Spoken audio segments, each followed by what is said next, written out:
In this video, I'm going to be giving you a really quick and easy tip on how to restore yellowed and faded plastic. Now, these are my Eufy security cameras, and they've been baking in the desert sun for a couple years now, and if you notice here, they've gotten a little bit yellowed. So I'm going to show you how to take this back to white, and then how to prevent it from going back to yellow again. Now, the neat thing about this is some of the stuff here you probably already have around your house. We're gonna start with this. This is a magic eraser, like the Mr. Clean magic erasers. This is not an actual Mr. Clean one. This is just a cheapie that I got off Amazon. It's the same stuff. I'll have a link for it if you want to save a few bucks on these down below. And the next thing we're gonna be using is this 303 Aerospace protectant.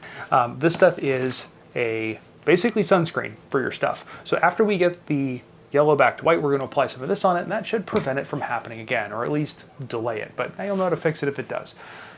This is super easy. All we're going to do is just take our eraser, dip it in the water, and then rub it on our plastic. And we're going to watch it go from brown to white. And we're just going to rub it on the yellowed parts, and we're going to watch this thing fade from brown or yellow to white.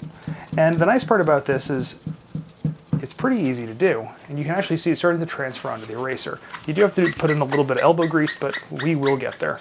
And we've been going for a little bit longer, and you can see now we have a nice white camera. We've removed all that yellow. Now what these erasers are, it's actually really kind of like a micro abrasive, so you are actually removing some of the plastic. So you will notice in the process of which the little applied on logos here have been removed from the side of the camera, but I'm not really too worried about that.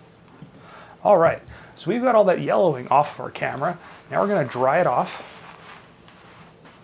Then take some of the protectant. Like I said, this stuff is just like sunscreen for your plastic. It doesn't just work on these. I've actually been using this stuff for a long time on stuff like my kayaks, my vinyl spa cover, and it does make a big difference. And they do say you do have to reapply this every so often, so you can make it part of like your quarterly routine of just going down and wiping down your outdoor plastic with it. This stuff will make a pretty big difference. And that's all there is to it. I love the short videos. I love making the quick, easy tips, stuff that you can do around your house. Now, I will have links for this and this stuff down below. Those are affiliate links, so it does help support the channel, but you can also pick this up at your local hardware store as well. Now, I love making these short videos because they're really sweet to the point, and it helps people out at home. And I hope it helped you out. So if it did, give it a great big thumbs up and go down below, hit that subscribe button. I always have content coming like this your way, and showing us that support really does mean a lot to the channel. And of course, thanks for watching.